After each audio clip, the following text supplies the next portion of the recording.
6 on the CareSource Radio Network. 1:30 pregame show, 2:30 kickoff. Brought to WJOB 1230 by Dr. Michael Mintz of Ileana Endodontics.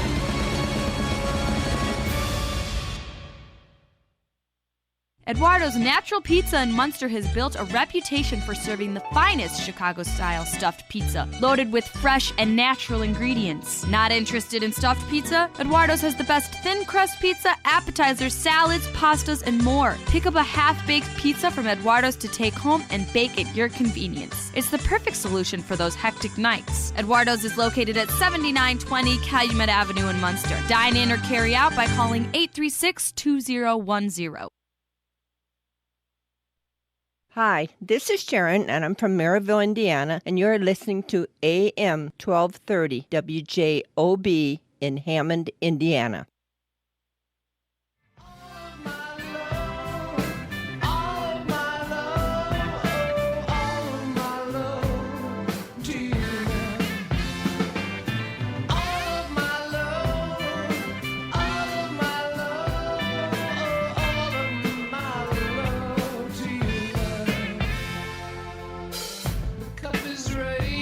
Knock, knock, who's there? AM 1230 WJO. And let's take a look at traffic and weather. It's moving along pretty well all the way up 294. 80 going east and west looks pretty good. Bishop Ford, that's now the Bishop Ford's starting to get a little tight at 111th up to about 87th. It's a mild watch to Bishop Ford, depending what your level of pain is. If you want to save depending on where you're coming from, maybe $6.50 or $5, you can still go up that way, but you will reach a choke point there. Skyway, Toll Road, Barman, I-65, US 30, Klein Avenue, they're all moving along pretty well. All of my love, I give you all of my love, Dave, Bob, and Mad Mac, who support the dysfunctionality of Lake County. Hey, let's see. We have the traffic brought to you by Labor's Local 41. In terms of what the weather is today, it's quite a bit cooler for the next 3 days than it has been for a while, as you're looking at a high of only 36 today. Of course, right now it's right around freezing. Hasn't been below freezing in a while. I ran around Wicker Park yesterday, and I do the running JED golf thing, and it's really wet everywhere. I don't think you realize how much rain we've had recently until you get out and get your feet all wet on the first hole. And I'm kind of looking forward to when that stuff all freezes. It's quite a bit easier to do that kind of running and so forth. But it might start to happen tonight as we get down to 24 degrees. Tomorrow it doesn't get above freezing. It's 19 to 32 degrees, and then Saturday 25 to 31 degrees. It's kind of football weather. What do you have in terms of markets right now? They're up 60-some overnight as it goes to on top of 224 up yesterday on a 0.25% rate increase, and the oil's down just a little bit overnight, still hanging around between 35 and 36. If you got any really good gas prices, text them in to 219-845-1100. How you doing? Pretty good. Turn that mic on, will you? What's your name? My name is Brandon White. And what's your name there, guy? My name is Jordan Overita. Did you see that? He turned it on without me saying anything, with absolutely no training. Kaler Middle School teaches you well, doesn't it? Yep. What are you, 7th grade? Yes, sir. Hey, Coach White, you guys are the national champions. How's that feel? Oh, man, it feels great. Words just can't describe it. It's been quite the ride, quite the experience. Just can't say enough about it. Tri-Town Raiders. You guys already have kind of a can I say badass reputation around the region. I mean, no one wants to play. You guys are already pretty good, right?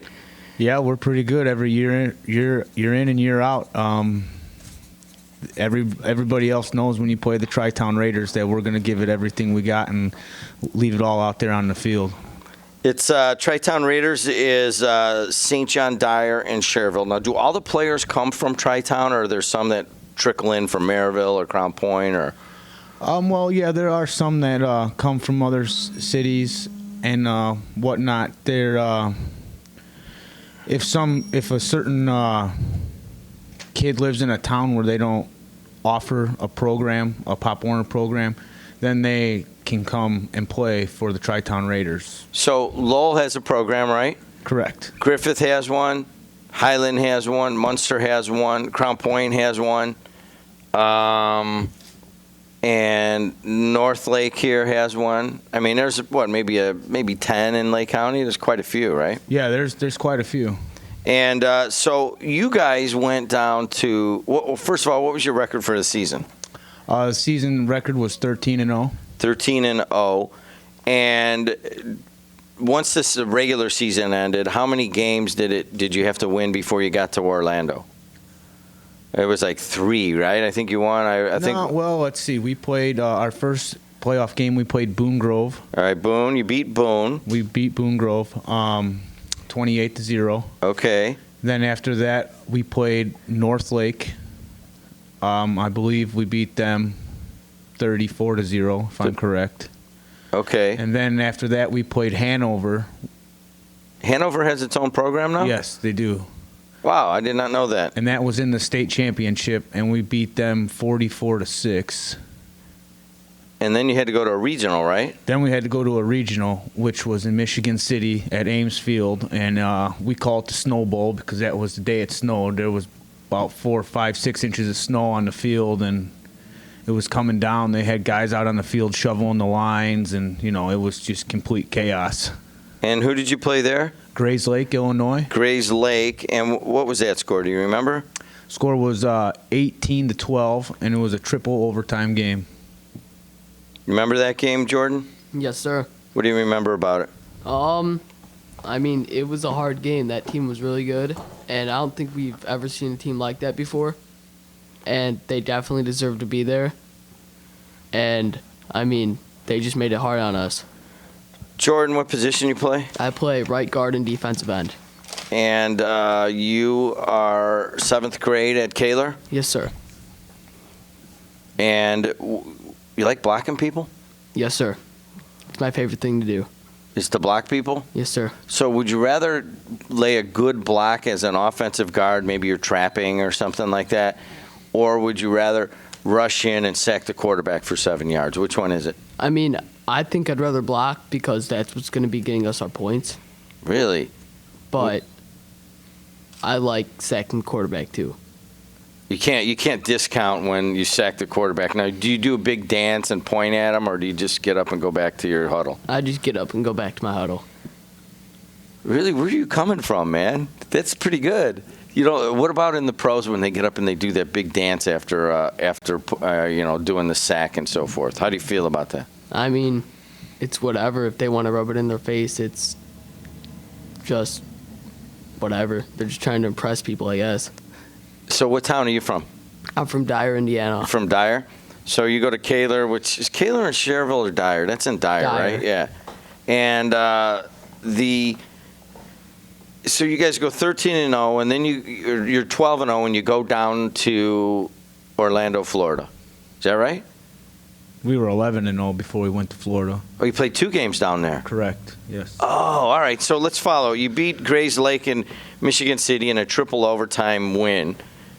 First of all, how do you score the touchdown that wins, the 18-12? Do you remember how that one went, Jordan? Move on up that mic a little bit, will you? Do you remember how I know there's so many games and so forth, but you're in the second overtime. It's still 12-12. Do you stop them first and then you score, or did you guys score and then stop them? In the first overtime, they got the ball first. So we kicked off, and how it works is they give them the ball at the 10-yard line, and they get to go up, and we stop them at about the 1-yard line. And then it was turnovers. And then we got the ball at the 10-yard line, and they stopped us. And then in the second overtime, we stopped each other, and we got a touchdown, but it got called back. It wasn't on your holding penalty, was it? It was. It was? Yeah, hey, it man. was. You know how many holding penalties I had in high school football? You know how many weren't called? What do you mean holding? I was just kind of guiding them, right? You were just guiding them in a direction.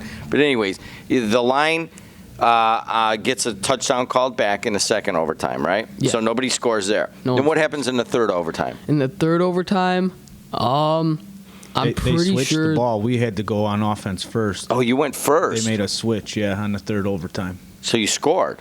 Yeah, we scored, and it was off an outside run, and it was like he was just glued to the sideline, so it was kind of hard to tell, but I'm pretty sure that he got in. Was there people arguing about it? No, not really. I think it was pretty clear because he got into the touchdown, and then a kid pushed him out of And bounds. who scored that touchdown? Do you remember? Caleb Rajas, number 7. Barajas scored it. Yeah. Okay. Now, is he related to Josh Barajas? Is that his little brother or That's what? his little brother. Okay, so you got some good football lineage there, so he knows how to get the ball into the end zone. So, and then you turn around and then you're on defense and you have to stop them, right? Yeah. I mean, they were a good football team, and my job personally was to jam the tight end so that he didn't go out for a pass. And it was fourth down for them, and they gave them a chance to score, and we just shut that quarterback down. I mean, we went up and we swatted the ball and we got an interception, and I wasn't a part of that because I was getting the tight end, but I mean, everyone else was great. They did. So what was the celebration like on Ames Field in the middle of all that snow when you guys won and realized you were going to Disney World? I mean, it was great. Everyone was crying. Everyone was all happy. And it's a moment that I'll probably remember for the rest of my life. Coach, you guys go down to a Walt Disney World. First game you play? First game we played was last Monday. We played a team from Virginia called the Churchland Tigers. Very good team, very fast, very competitive. And what was the score there? Score was 34-0. So 34-0. So, Coach, you're the defensive coordinator. How are you able to keep these 0s and 6s on all these games? Well, it just starts in practice. It's from the first practice of the year. We've always told our kids that there's not one kid out there making a tackle. We tackle with all 11 kids on the field. So when you see a tackle from the Tri-Town Raiders, you see 11 kids flying to the ball. So you beat Churchland, and then in the national championship, who do you beat? We played a team from Florida, Woodville Jaguars. Mm-hmm. The score of that game was 24-13. 24-13. That was quite a bit closer. Oh yeah, you got to be good to be down in Florida. Number one, and two, that was almost like a home game for them. I think they were 3.5 hours away from home. They had a big fan base, and they're just acclimated to that weather. We went from playing in the Snow Bowl to going down to Florida, 80-degree weather, sunny, humid. Were you sweating? Oh, yeah, everybody was sweating. It was hard to keep the kids cool. Did you have a bunch of sweat in that, gnarly goatee you got going there with that beard? Oh, yeah. Well, this is my playoff goatee right here. I told him I wouldn't shave it until we made it there, and then, my girlfriend grew fond of it, and it's still here. That's all that matters. You'll understand that one day, Jordan.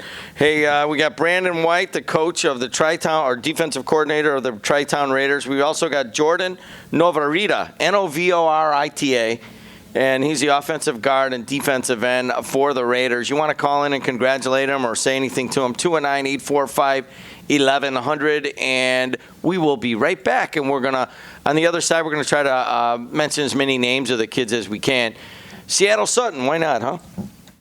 Wish to shed unwanted pounds, but find it difficult to find a diet plan that fits your needs? Look no further. Seattle Sutton's Healthy Eating is your answer. Whether you're diabetic, vegetarian, or looking for convenience, Seattle Sutton's can help. Featuring delicious new menu items and vegetarian options, Seattle Sutton's is freshly prepared and portion controlled to make eating healthy easy. For more information, visit seattlesutton.com or call us now at 800-442-DIET. That's 800-442-3438. It's your life, your health. Take control. Call Tony Smith at the Highland office, 219-972-3438. Ironworkers Local 395 and the Northwest Indiana Contractors Association would like to wish you and your family a very Merry Christmas and a safe New Year. They are the craftsmen in your community, building your schools, hospitals, malls, steel mills, and manufacturing plants. They support local charities, including Trade Winds, Helping Hands, and local youth organizations. They live, work, and contribute to all our local communities' economic growth. To find out more about these organizations, visit ironworkers395.com or nwicontractors.org. Hi, this is Charlie, a.k.a. The Sarge. I'm from Wheatfield, Indiana, and you're listening to AM 1230 WJOB in Hammond, Indiana. Hey, what's going on, everybody? It's a Thursday morning, December 17th of 2015, a week from today. Will I be on, Ryan? I think I'll do Christmas Eve and then I'm done. Is that right? I'll be taking a few days off between the holidays to finish up with our video. We're getting very close to having a really nice video system. If you want to see Jordan Novarita and Brandon White of the Tri-Town Raiders, all you got to do is pick up your phone and go to, if you have Chrome on your phone, or if it's an Apple phone, and you can go to Safari. All December long, we are doing a beta test of our video system, which is pretty extensive, pretty complicated. We want to get it right before we unveil it sometime in January. But you can see right now, Jordan and Brandon, all you got to do is go to JED.tv, my website, and then click on the beta JED stream, and you'll be able to see these guys sitting here with the pretty cool gift right there, huh? Oh, yeah, this thing is a blast. I could play with this all day. I just want to say thank you to the Polish King of Hessville. This is quite the Christmas gift over here. It's a Bushnell radar gun, and I'm glad you share that because I had a couple of people telling me, oh, great, Jed's got a toy. He's just going to play with it all day. Don't you really? If somebody's going too fast, they should be called out, right? Yeah, they definitely should be called out. You know, it's 35, I believe, through here. And, it's 35. That guy, we don't have it going. That guy's moving, too. Yeah, he's definitely going past 35. Yes, he is. And we've got Brandon White and Jordan Novarita in here, and if you want to see him, you can take a look at that beta video. Taking a look at traffic, brought to you by Laborers Local 41. 294 around the city's got a little bit of heaviness between Cicero and 55, but it's moving okay. 80 going east and west looks good. The Bishop Ford's got a tight spot from, say, 115th on up to 87th, but the Bishop Ford itself moves all the way up, moves fast all the way into that area. And then on the other side of 87th, it's just heavy up to Dan Ryan, although it is moving. So I've got to watch the Bishop Ford, but it's on the milder side. Skyway and the Toll Road, Borman, I-65, those are all moving along well. If you have traffic, or you could call or text to 219-845-1100, 219-845-1100. Let's take a look at weather today. Finally, it gets a little bit cooler. It's 32 degrees across the region. On the northern end, say north of the Borman, say in Highland, it's 32, Hammond 32, East Chicago 32. Then on the east side of Chicago, it's 32. Then in St. John, you got 30. You've got 31 in Cherville. You got 30 in Valparaiso, and 29 degrees in Crete, Illinois. So finally, we get below freezing. What do you have going forward? Same thing tomorrow. High of only 32, 31 on Saturday. So it's quite a bit cooler and windy, so it's going to be kind of blustery for the next 3 days. Sunny, though, Friday, Saturday, and Sunday. So who really cares if it's sunny out? Doesn't really matter how cold it is, right?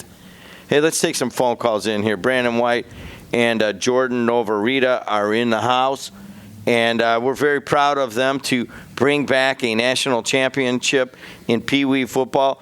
They beat Virginia, what is that, Chatterland? What was it called? Churchland. All right, I can't read my own writing. Churchland Tigers, and then they beat Woodville for the national championship. Woodville is out of Florida. They beat them 24-13 in the championship game. Let's see how Alex is doing. Hey, Alex, how are you? Hi, good morning. What's happening? Oh, I'm just excited to hear Brandon and Coach White on the radio. I'm a Tri-Town mom. You got a kid on the team? I do. What's his name? His name is Mel Hay. Mel Hay? Yes, ma'am, sir. How you doing, Mel's mom? Hi, I'm doing great, Coach. Mel's mom? Her name's Alex. Yeah, but Well, I just know all the parents by the kids' names, really. Like Jordan's mom and Al's mom and all that stuff. Hey, did you go down? Did you go to Florida, Alex? I did not get to go to Florida. My husband took our son and two of the other boys whose parents couldn't get off work down there. So actually during the second game, my husband had his phone on speaker the whole time, so I got to listen to the whole game on the phone. Was he announcing it, or is he just... No, he's just on the sidelines talking to his buddies and shouting out at the game, so I just listened to what was happening. That's a true fan. Were you able to go to the overtime thriller at Michigan City? Oh, my God, that was unbelievable. Yes. What was that celebration like? Oh, it was crazy. It was crazy because, quite honestly, we hadn't been tested all year. And so to get tested was exciting because we could, really see what we were made of. And then with the snow and the triple overtime, it just was so dramatic. And to earn our way to Florida with a dramatic game like that really made it feel like we actually earned something because we really had to work hard for it. You agree with that, Jordan? Yes, sir. There it is. Alex, part of what makes a youth team successful isn't just one coach or all the coaches, isn't just one good group of athletes. You got to kind of have a whole community of family and friends behind it. What was that like for the Tri-Town Raiders? I mean, obviously you had a bunch of people go down there. I mean, everybody got along. Give us a sense of that. Oh, yeah, without a doubt. It was an interesting year for us because it was kind of a new team because of the age that the boys were in. So there was a cluster of families that had played together and then another cluster that had played together for a few years. So it was kind of a building of relationships all the way around among the boys and among the parents. And everyone's super close, sharing their pictures. We're on Facebook together, texting together, hanging out, doing spirit things for the boys. It's just been a really wonderful, warm experience all the way around. All right, Alex, you should be very proud. Thanks for calling in. Thank you. All right, let's go to Walt on line 2. Walt, what do you say to these folks? Well, first, the traffic is moving along on the Foreman and the Bishop Ward. But first, congratulations to the boys and the Tri-Town team and the support they're getting from the coaches and the parents and all the rest of it. The question I have is, have they been a dominant force like that in TV football, or is this something that's relatively new? Good question, Walt. Thanks a lot. Talk to you. Got a little background noise. I'm going to let you go. How long have you guys been around? I believe this is the 24th year for the Tri-Town Raiders. When he asks that question, have you been a dominant force for a while with Tri-Town Raiders? What's your response to that? Oh, yeah. Tri-Town is a dominant force, and you got a lot to prepare for when you're playing against us. I mean, we've been around. In 2013 was the last time they went down to Florida, and I believe they won a national championship as well. And I think they've been there. This is, I think, the 6th time that the Tri-Town Raiders have been down there for football. Sixth time in 24 years, huh? Yeah. Not to mention all the cheerleading and the dance teams. They go out almost every year. So describe that. I think a lot of people that don't know youth football don't understand how much dance and cheer go along with that. I mean, it's a big organization, right? Oh, it's a huge organization, and there's, I'm not even sure how many dance teams. I just know there's a lot. There's a lot of hard work that goes into the dance, the cheer, the football. Did any of the cheer go down also, Jordan? Yes, sir. So how many cheerleaders around? Do you remember? We or didn't you weren't really see paying the cheerleaders much. Really? Was that by design, do you think? Maybe. I'm sure Coach White and the other coaches. All right, let's talk right now. You're defensive coordinator. Who's head coach? Head coach is Tim Arvanitis. Arvanitis is head coach. And who else coached along with you guys? We have assistant coach Chris Sherbaji. He also worked with the defense. We had assistant coach, the offensive coordinator, Ryan Vasco, and then myself. All right, so you had the 4 coaches. And let's just go through the whole roster. You're going to read it right off the back. Now, what he's going to do is you guys are having a whole bunch of spirit wear. This is one heck of a sweatshirt. and I'm going to hold Brandon White to this. He says he's going to get me one. I'm going to pay for it, but I want one of these Tri-Town Raider National Championship sweatshirts. So he's going to get me one. All right, read it off the back there. Let's talk about some of the players. All right, we started off with Caleb Barajas. He's 12 years old. He's number 7. He was our linebacker and starting running back, followed by Jalen Barrow, number 50, who was an offensive lineman. Then we have Carson Blackhurst, number 63, also offensive lineman / wide receiver. We have Drake Bowen, number 34, linebacker, starting running back. We have Mason Cormison, number 52, offensive lineman. We have Vinny Dandino, number 47, played center, defensive end. We have Enzo DeRosa, number 3, defensive tackle, fullback. We have Evan Durst, number 56, offensive lineman. We had Fred Garcia III, number 13, quarterback. Mel Hay, number 53, he played offense and defensive line. Jacob Koshius, number 54, played both ways, offense and defense of line. Micaiah McGill, number 45, nose guard. Leo Mendez, number 55, offensive line. Jacob Miller, number 5, wide receiver. Ethan Murphy, number 2, safety, wide receiver. My brother, Jordan Novarita, number 28, offensive line, defensive line. We have Sam Takuri, number 31, wide receiver. Asher Tomaszewski, number 65, offense and defensive line. Caden Vasco, known as K-Man, number 21, quarterback. Then we have Parker Welty, number 11, who was a wide receiver. We have Joseph Wheeler, number 40, defensive back. And Jalen Wigley, number 36, defensive back. The national champion Tri-Town Raiders Pee Wee football went down to Orlando, Florida, and made us all proud. So, 12 years old, Caleb, what do you want to be when you grow up there, Jordan? I'm not really sure yet. I think I'm going to continue with football as long as I can. Looking at Lake Central, looking at Andrean, Marion, what are you looking at? I think I'm looking at Andrean. Looking at Andrean? Brett St. Germain listens to this show on his way to school. You know that, right? Yep. Okay, good. I just wanted to bring that up. Yeah, it's not decided yet. It's not decided yet.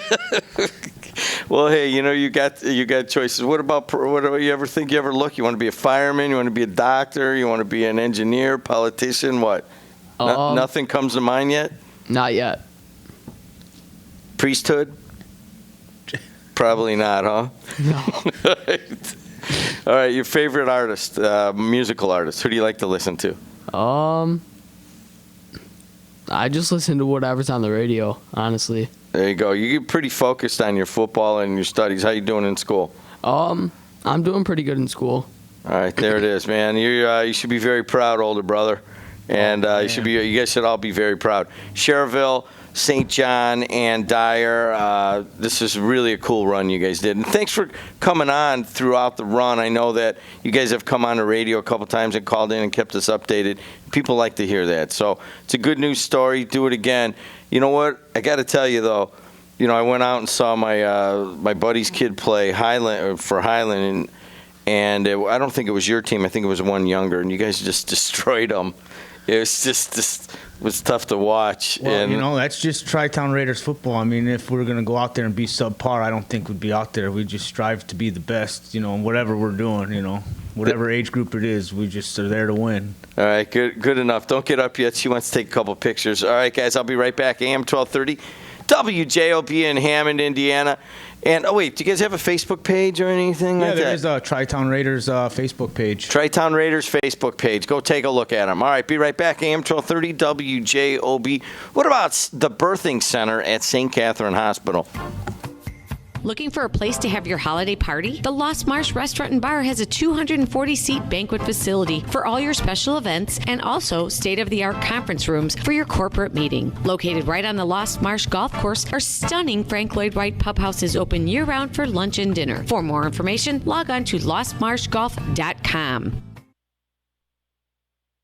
Hey, this is Dave Tarosi from Baxter Printing, and you're listening to AM 1230 WJOB in Hammond, Indiana. Like the Sarge from Hill Street Blues, from my family to yours, let's be careful out there. Looking for a place to have your holiday party? The Lost Marsh Restaurant and Bar has a 240-seat banquet facility for all your special events and also state-of-the-art conference rooms for your corporate meeting. Located right on the Lost Marsh Golf Course, our stunning Frank Lloyd Wright Pub House is open year-round for lunch and dinner. For more information, log on to lostmarshgolf.com.